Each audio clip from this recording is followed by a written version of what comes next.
Bismillahirrahmanirrahim. Assalamualaikum warahmatullahi wabarakatuh.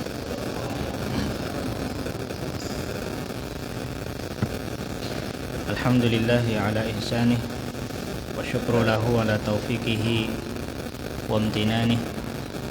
Asyhadu an la ilaha illallah wa asyhadu anna Muhammadan abduhu wa rasuluh. Allahumma salli wa sallim ala nabiyyina Muhammadin wa ala alihi wa sahbihi ajma'in, amma ba'd. Puji dan syukur kita panjatkan kehadirat Allah Azza wa Jalla yang senantiasa terus menerus menganugerahkan kepada kita semua karunia nikmat serta hidayahnya dan juga pertolongannya, sehingga kita dapat menunaikan kewajiban kita, yaitu sholat maghrib berjamaah. Kita dapat kembali berkumpul mengikuti pengajian. Ini semua adalah berkat hidayah dan pertolongan Allah Subhanahu wa taala. Tanpa pertolongan dan hidayahnya, mustahil kita bisa melakukan yang bisa sekarang kita laksanakan. Salawat dan salam mudah-mudahan selalu tercurahkan kepada baginda kita Nabi Muhammad SAW dan juga kepada para keluarganya, para sahabat serta pengikutnya sampai hari kiamat kelak. Hadirin dan hadirat, para jamaah yang dimuliakan Allah Subhanahu wa taala, kita lanjutkan pembahasan kita, yaitu tafsir surah Al-Lahab. Pada kesempatan malam hari ini insyaallah kita akan membahas tafsir ayat yang keempat, yang bunyi ayatnya yaitu wa mra'atuhu hammalatal hatab, dan begitu pula istrinya Abu Lahab pembawa kayu bakar. Istrinya Abu Lahab yang bernama Al-Awra. Istrinya Abu Lahab namanya adalah Al-Awra, atau yang juga bisa disebut dengan Ummu Jamil. Juga di dalam riwayat disebutkan bahwa istrinya Abu Lahab itu namanya Al-Awra, atau juga bisa disebut dengan Ummu Jamil binti Harab. Ummu Jamil binti Harab, saudarinya Abu Sufyan bin Harab.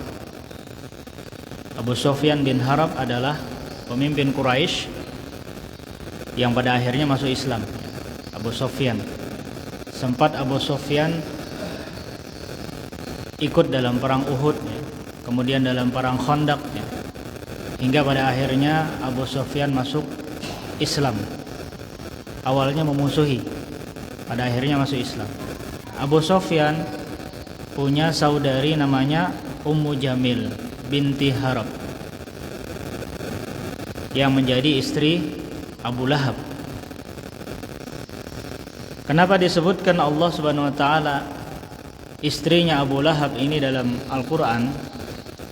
Karena istrinya Abu Lahab ini juga sama kelakuannya dengan suaminya, yaitu sama-sama kompak memusuhi Rasulullah sallallahu alaihi wasallam. Dan inilah pengaruh pasangan terhadap pasangannya. Oleh karenanya seseorang terkadang cepat sekali terpengaruh dengan pasangannya, entah itu suaminya, entah itu istrinya. Kuat-kuatan pengaruh saja lagi. Kalau misalkan yang kuat pengaruhnya adalah suaminya, maka suaminya yang akan mempengaruhi istrinya. Kalau enggak istrinya atau suaminya yang terpengaruh, tergantung. Ada orang yang terkadang terpengaruh dengan suaminya, seorang istri terpengaruh suaminya karena pengaruh suaminya lebih kuat, atau suami yang terpengaruh istrinya karena pengaruh istrinya mungkin lebih kuat. Dalam hal ini entah yang terpengaruh ini istrinya atau Abu Lahabnya, wallahu alam, yang jelas kedua-duanya sama. Entah yang mempengaruhi adalah istrinya atau memang Abu Lahabnya ya. Tapi sepertinya istrinya yang mempengaruhi suaminya ya. Karena apa? Karena Abu Lahab secara Rasulullah adalah ponakannya. Abu Lahab tatkala Rasulullah lahir ya, senang ya, gembira ya. Kenapa? Karena lahir ponakannya ya. Nah, mungkin saja ya, wallahu a'lam ya. Mungkin saja tatkala Rasulullah beranjak dewasa kemudian diutus menjadi nabi, maka disitulah mungkin Ummu Jamil ini mempengaruhi suaminya agar memusuhi ponakannya ya. Wallahu a'lam ya. Yang jelas kedua-duanya sama ya, saling mempengaruhi. Pasangan suami istri yang sangat kompak.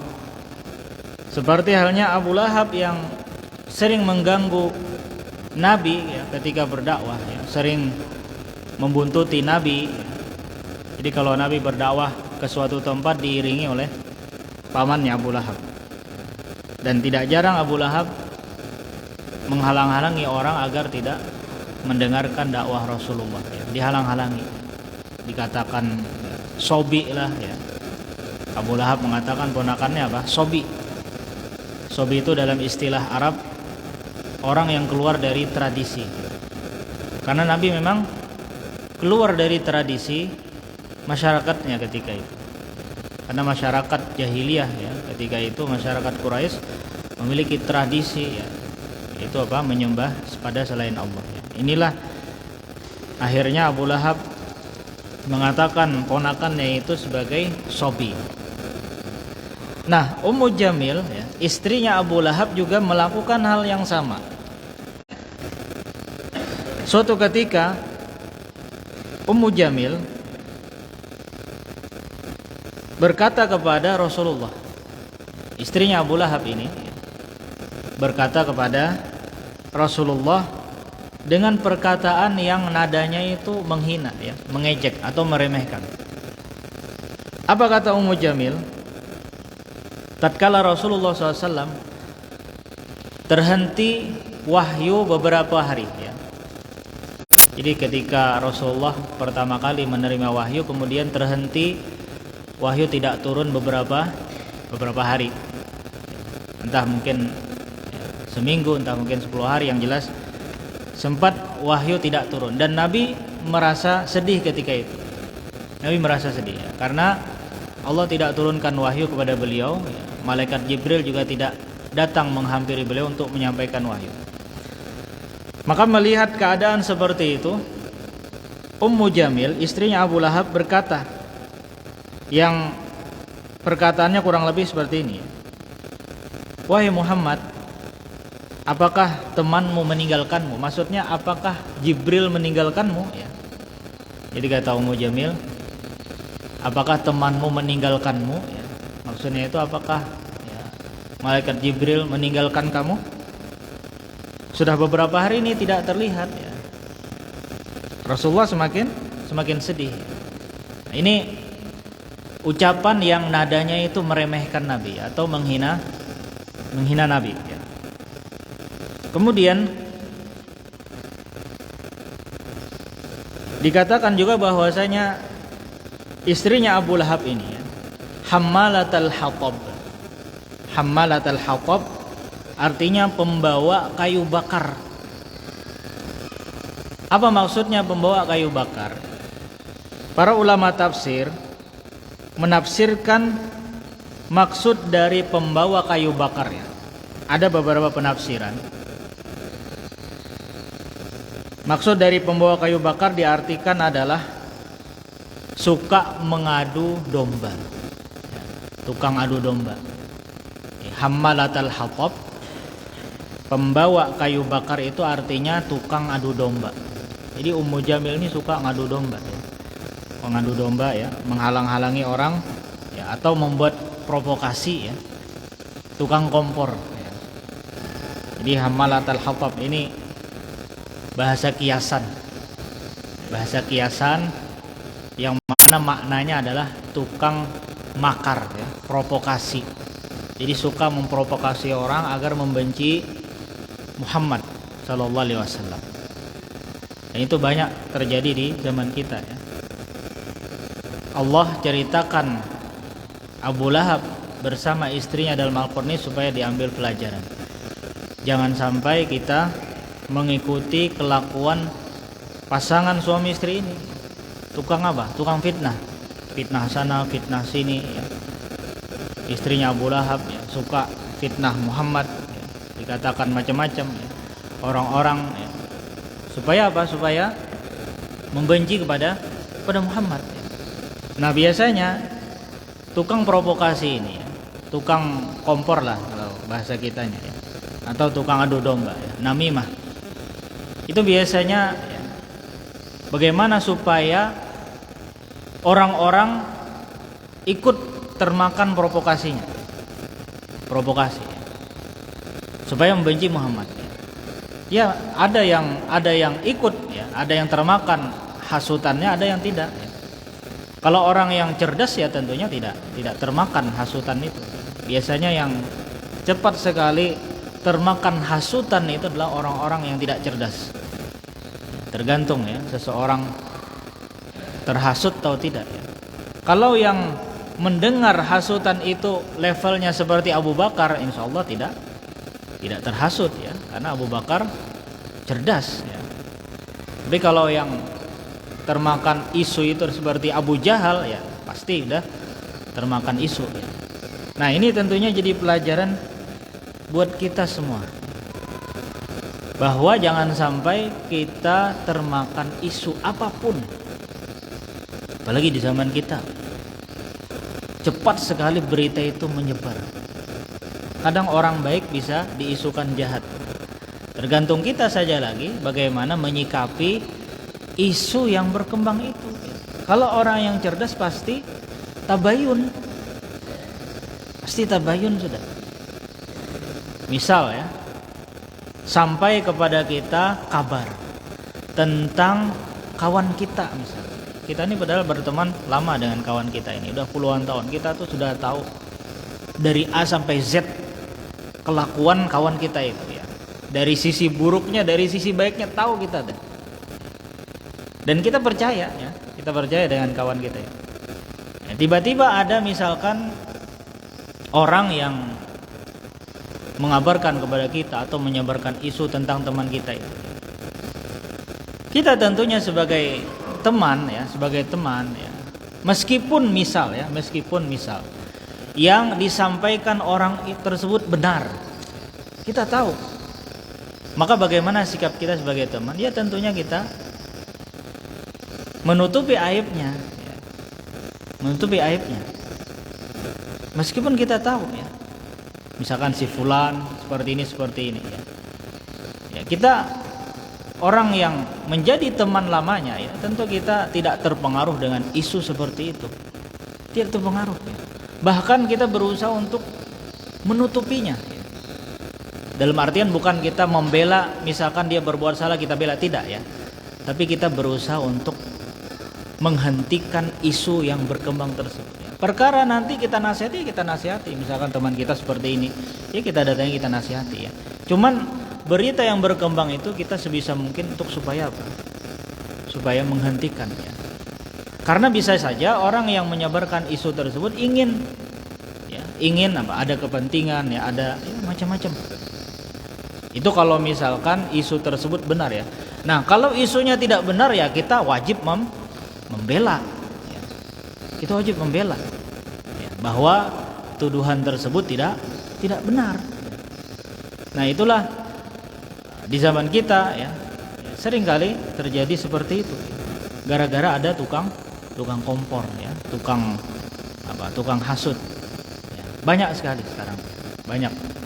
Makanya ini jadi pelajaran bagi kita ya, bahwa orang yang seperti itu sudah ada diceritakan dalam Al-Qur'an ya, sudah ada contohnya. Hasut sana ya, hasut sini ya. Termasuk tukang hasut itu adalah tukang gibah. Ini gibah ya. Gibah ini juga salah satu kejahatan ya, salah satu kejahatan. Tapi anehnya kejahatan ini sangat diminati oleh banyak orang. Padahal sudah jelas ya, ghibah. Apa itu ghibah ya? Ghibah itu menceritakan keburukan orang lain yang orang lain itu tidak ada, itu ghibah. Meskipun keburukan itu benar.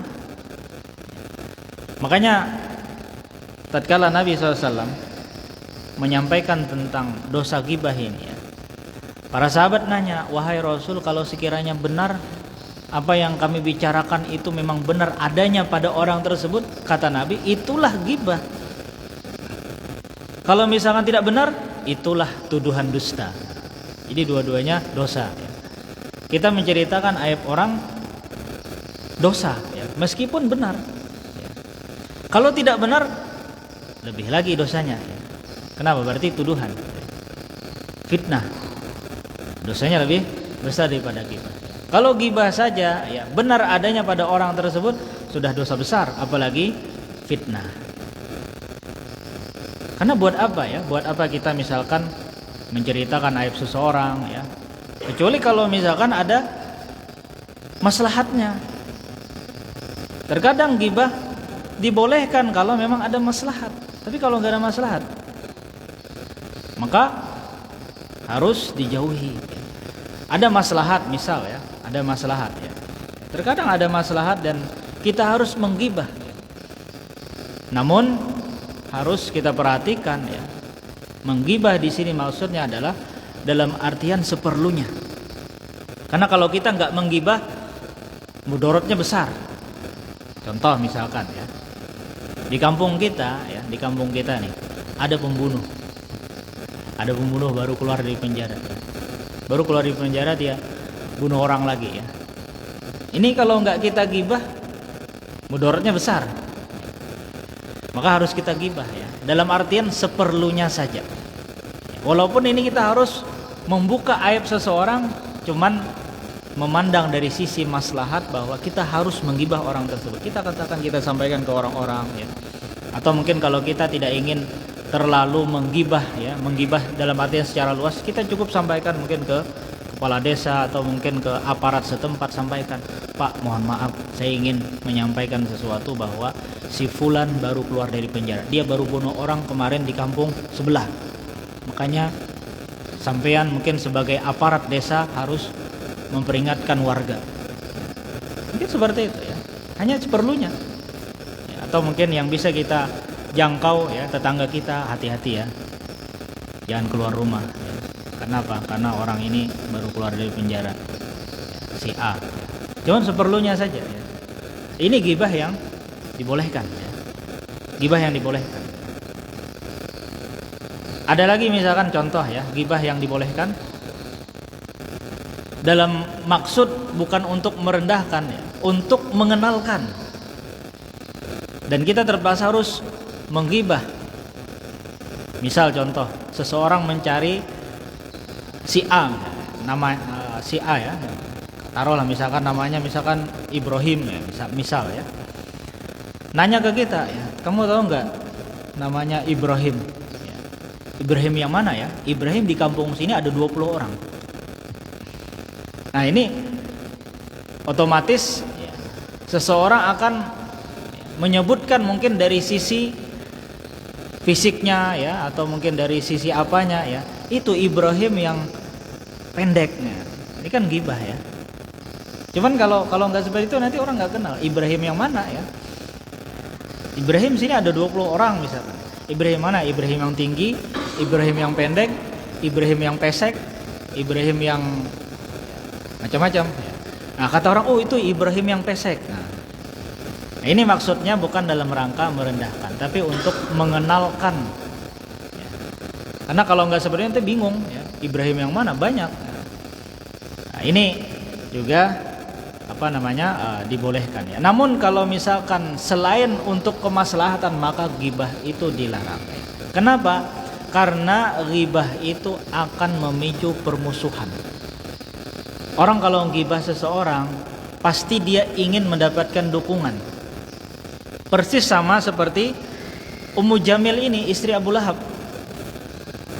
Orang yang ghibah ya, ceritakan seseorang ya, kamu tahu nggak si A itu seperti ini ya. Orang yang sedang menggibah seseorang ini apa? Dia ingin orang yang mendengarkan gibahnya itu mendukung. Oh iya benar, Satu sudah kena hasutan. Nanti satu lagi, kamu tahu nggak si fulan itu seperti ini. Oh iya, wah, dua sudah kena. Kalau orang yang nggak cerdas pasti dia akan terhasut. Akhirnya apa? Yang tadinya orang-orang tidak membenci si fulan, ikut membenci gara-gara apa? Gibahan orang tersebut. Nah, itulah yang dilakukan oleh Ummu Jamil, istrinya Abu Lahab ini. Gibah sana, datang ke sini, gibah sana. Kamu tahu nggak itu Muhammad seperti ini. Kamu tahu nggak?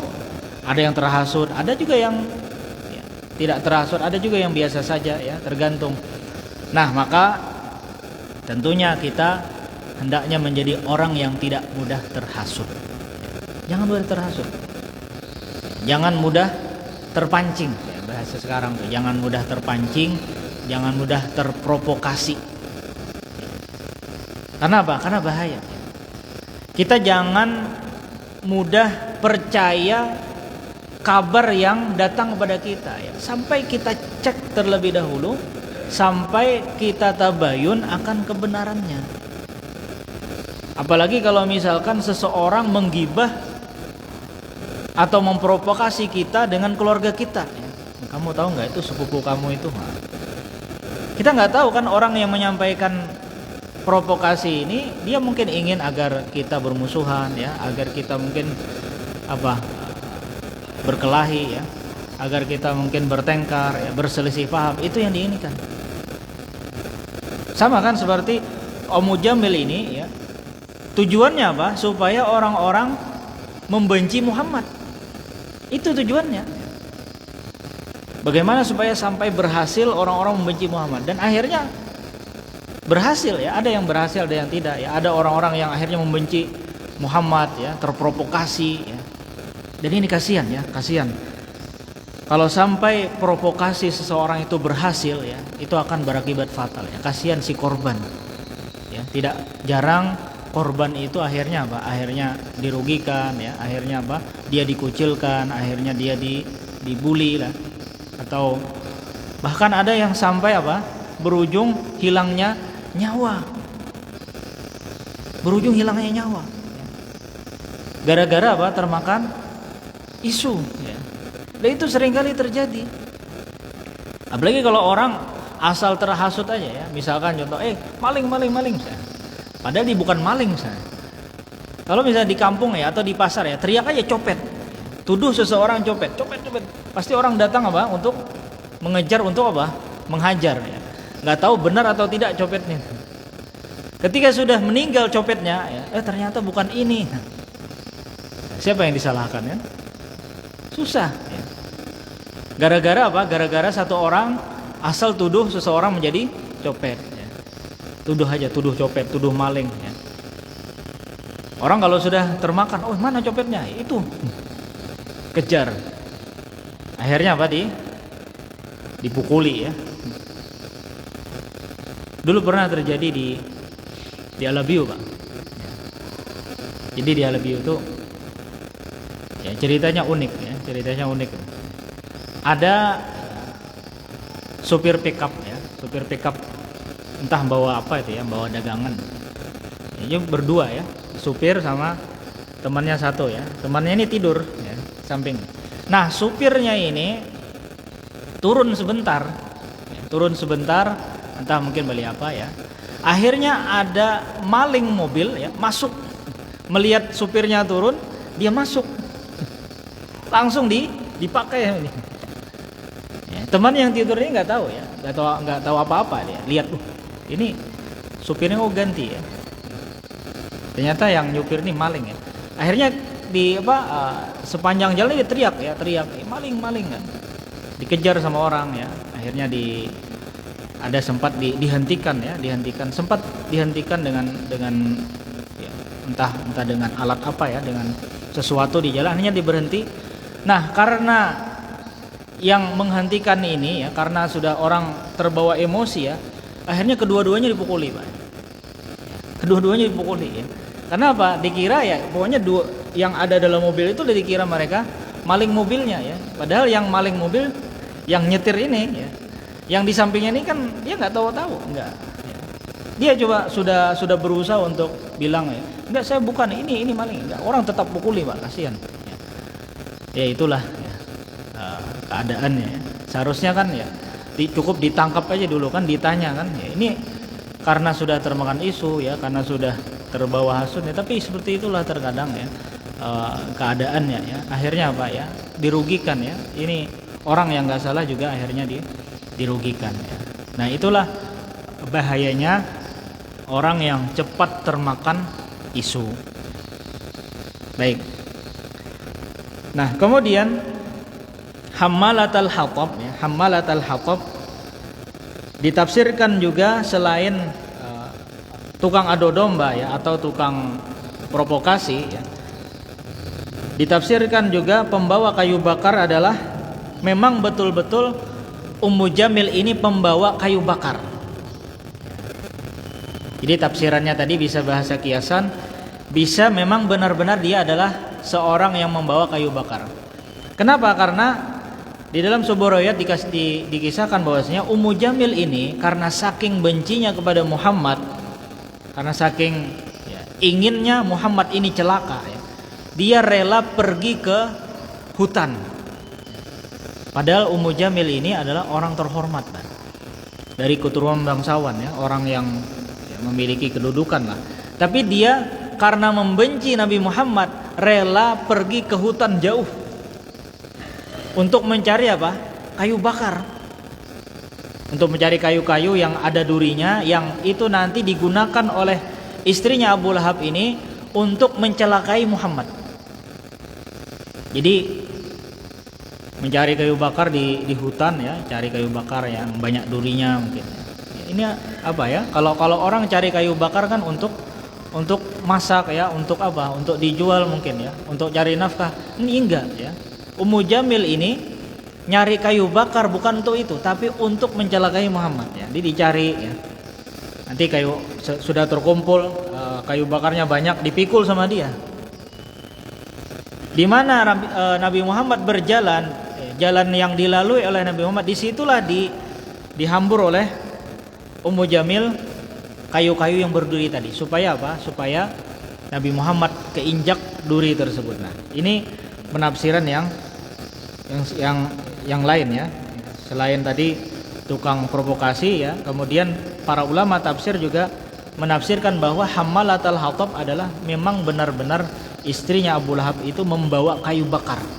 Bawa kayu bakar ya. Untuk apa? Untuk mencelakai Nabi Muhammad ya, untuk mencelakai Nabi Muhammad. Ini penafsiran yang kedua.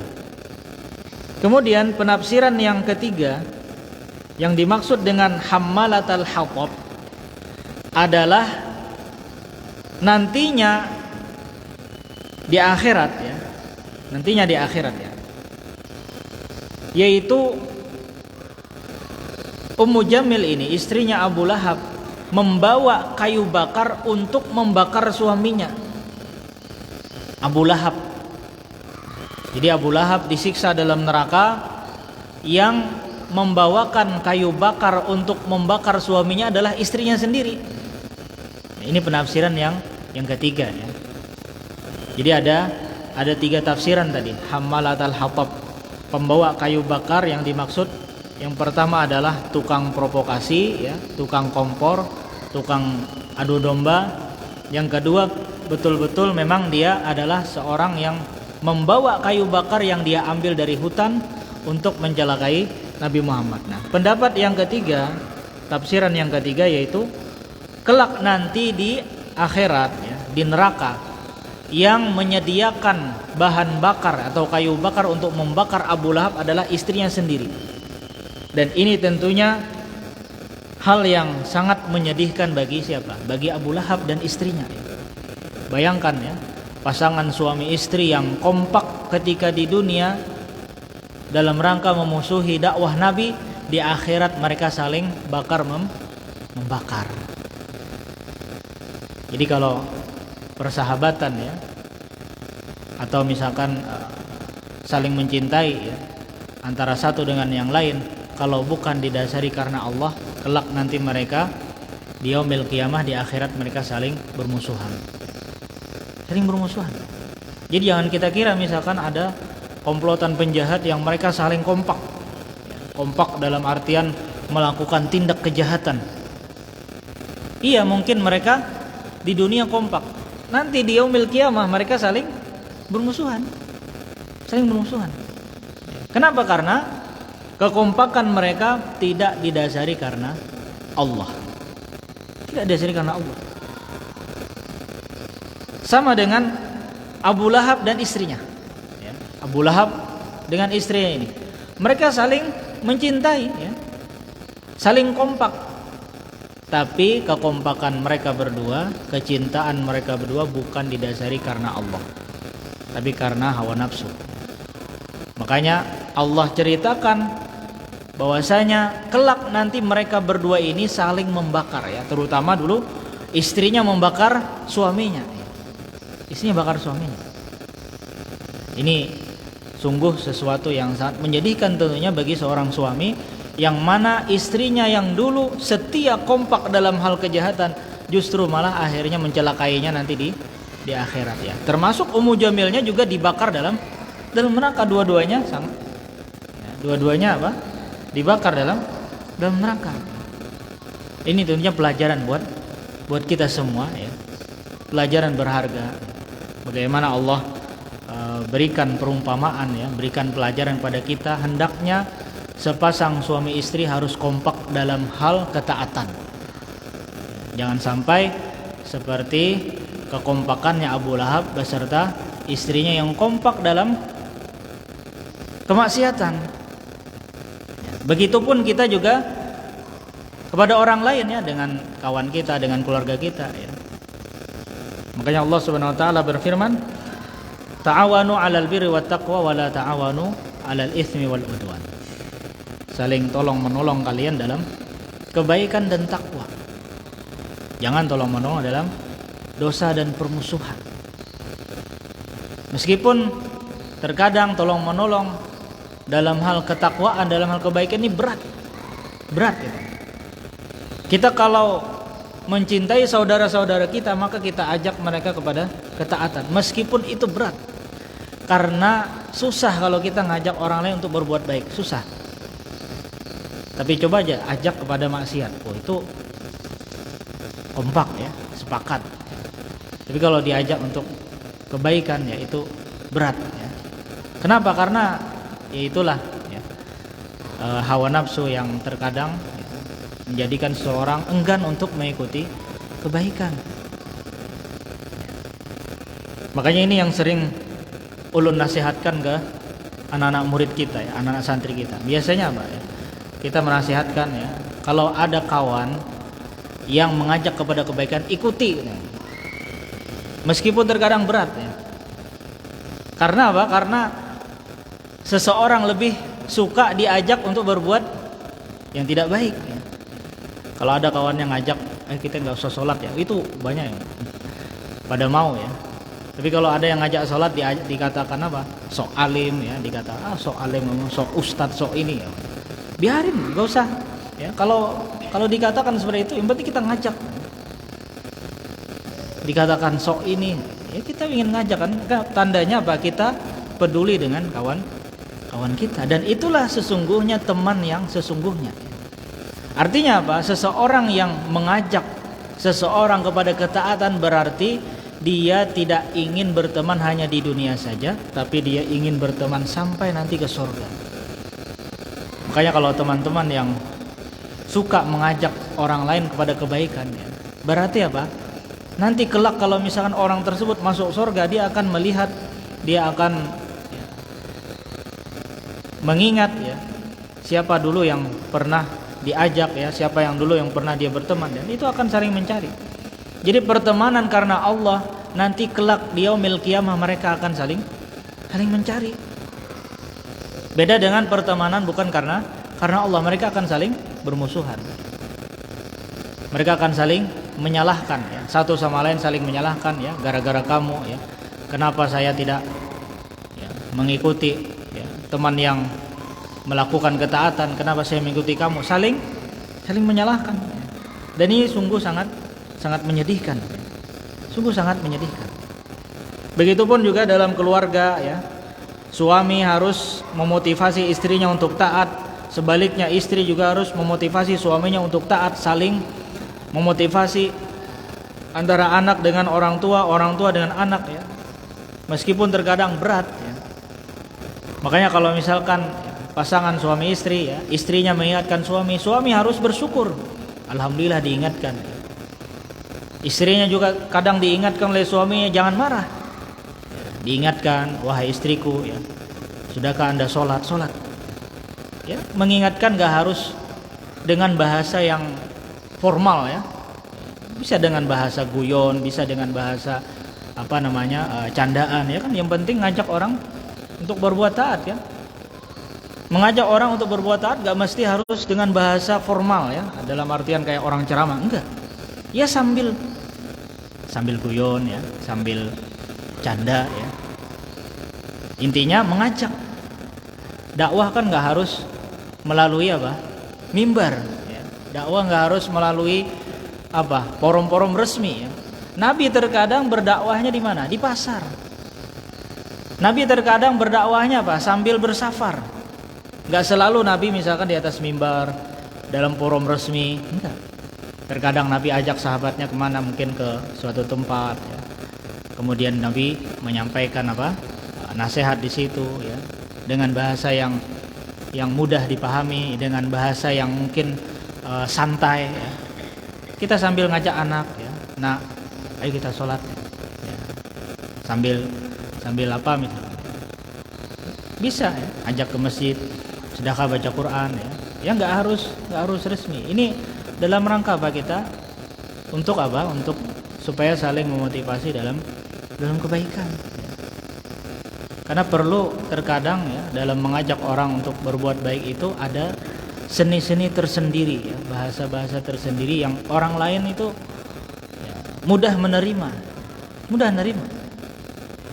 Suami menasihati istri ya, nggak harus dengan bahasa yang mana, yang formal misalnya, enggak.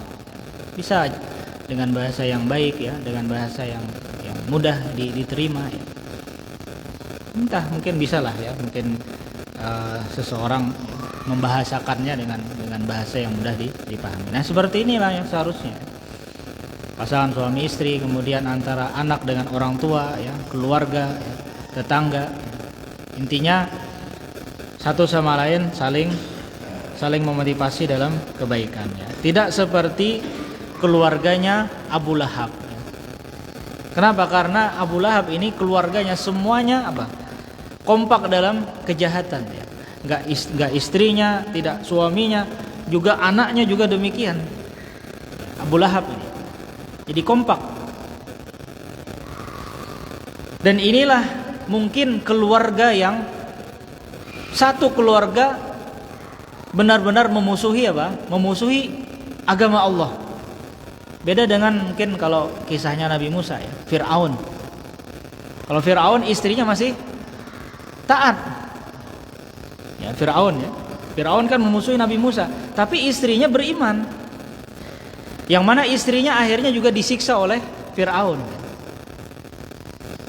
Jadi kalau Abu Lahab ini enggak, istrinya Abu Lahabnya, anaknya juga demikian. Anaknya juga demikian, ikut memusuhi ya. Kalau mending Fir'aun ya, Fir'aun memusuhi Nabi Musa, istrinya tidak ya. Istrinya justru beriman kepada Nabi Musa ya. Baik. Nah, kemudian ayat yang kelima ya. Ayat yang kelima, fi jidiha hablum mim masad. Yang artinya di lehernya ada tali dari sabut yang dipintal. Allah sebutkan dalam ayat yang kelima ini, di lehernya Ummu Jamil ya, fi jidiha ya, di lehernya istrinya Abu Lahab itu hablum mim masad, ada tali dari sabut yang dipintal.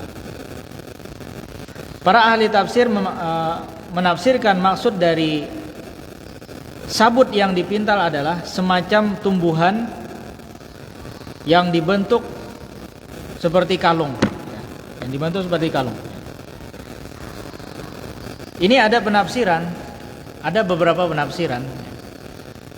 Penafsiran yang pertama yaitu tatkala Ummu Jamil, ya, istrinya Abu Lahab ini mencari kayu bakar di hutan, dia seperti mengalungkan sesuatu ya di lehernya ini, ya, yang mana kalungnya itu terbuat dari sabut yang dipintal, entah seperti apa ya, yang jelas dia mengalungkan sesuatu ya. Entah itu buat memikul kayu-kayu yang dia peroleh dari hutan ya, kemudian dia ikat. Nah, itu pakai kalung tersebut. Juga ditafsirkan bahwasanya maksud tali sabut yang dipintal itu adalah Ummu Jamil kelak nanti di akhirat ya, di neraka dikalungkan dengan kalung yang terbuat dari api neraka jahanam. Jadi ada juga yang menafsirkan bahwa nanti istrinya Abu Lahab ini kelak di neraka ya, lehernya dikalungkan dengan kalung yang terbuat dari api neraka jahanam. Jadi kalau suaminya Abu Lahab disiksa dengan dibakar ya, yang menyediakan kayu bakarnya adalah istrinya sendiri, adapun istrinya disiksa oleh Allah dengan dikalungkan kalung yang terbuat dari api neraka. Jadi yang membakar seluruh tubuhnya ya. Jadi dikalungkan di lehernya, kemudian membakar seluruh tubuhnya. Abu Lahabnya juga terbakar. Ini penafsiran yang kedua. Kemudian penafsiran yang ketiga ya, para ahli tafsir menafsirkan bahwasanya yang dimaksud dengan kalung yang ada di lehernya tersebut adalah Ummu Jamil memang benar-benar dia punya kalung yang berharga ya. Kalungnya itu sangat berharga, entah terbuat dari emas, entah terbuat dari ya, permata ya. Yang jelas dia punya kalung yang sangat mahal, yang mana kalung tersebut dia infakkan untuk menghalangi dakwah Nabi ya. Lihat, orang-orang Quraisy, musuh-musuh Allah juga mereka berinfak. Jadi berinfak itu bukan orang yang beriman saja ya. Orang yang tidak beriman juga berinfak. Cuman kalau orang yang tidak beriman tentunya berinfaknya bukan karena Allah. Lihat bagaimana Ummu Jamil mengorbankan kalungnya yang sangat berharga ya. Dia punya kalung berharga. Dia jual, dia infakkan kalung tersebut untuk menghalang-halangi dakwah Nabi Muhammad SAW ya. Entah mungkin dengan menyogok orang ya, supaya membenci Muhammad ya. Pokoknya dia berani mengeluarkan biaya mahal, yang penting dakwah Nabi ini terhenti ya.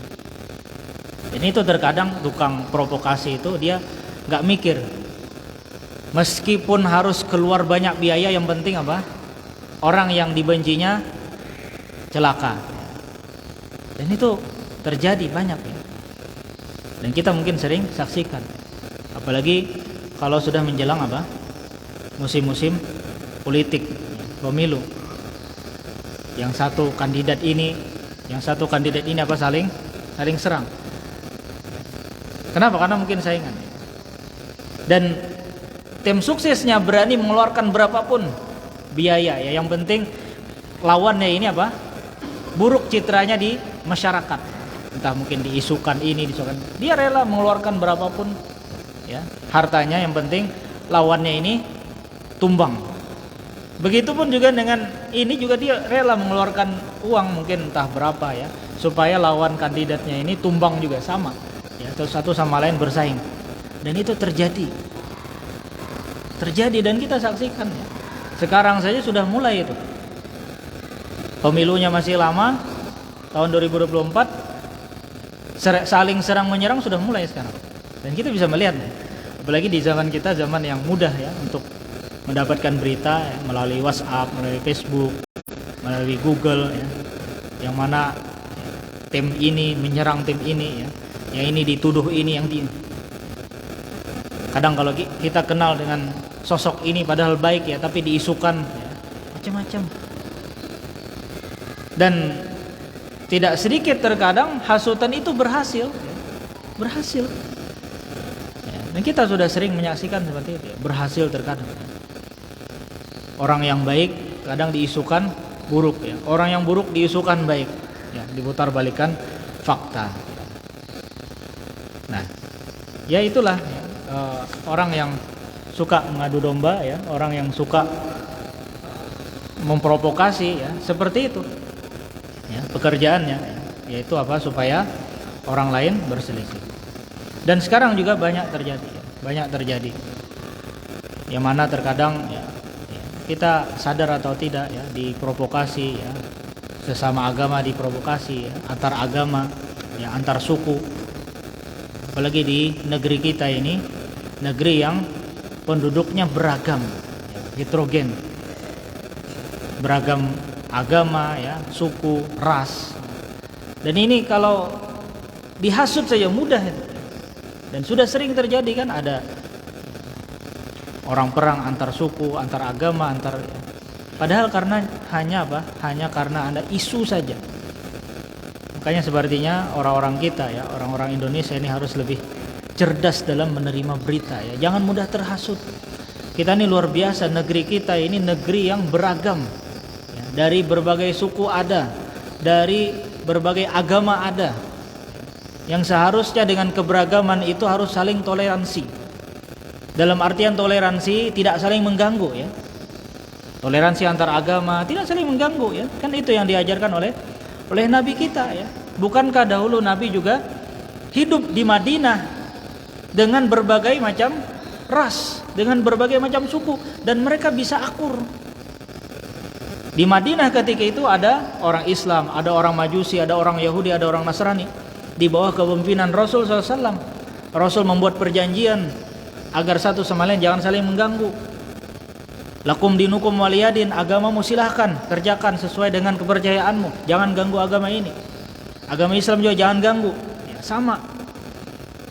Inilah yang dimaksud dengan toleransi yang sesungguhnya. Dan itu mungkin yang sekarang sudah mulai hilang.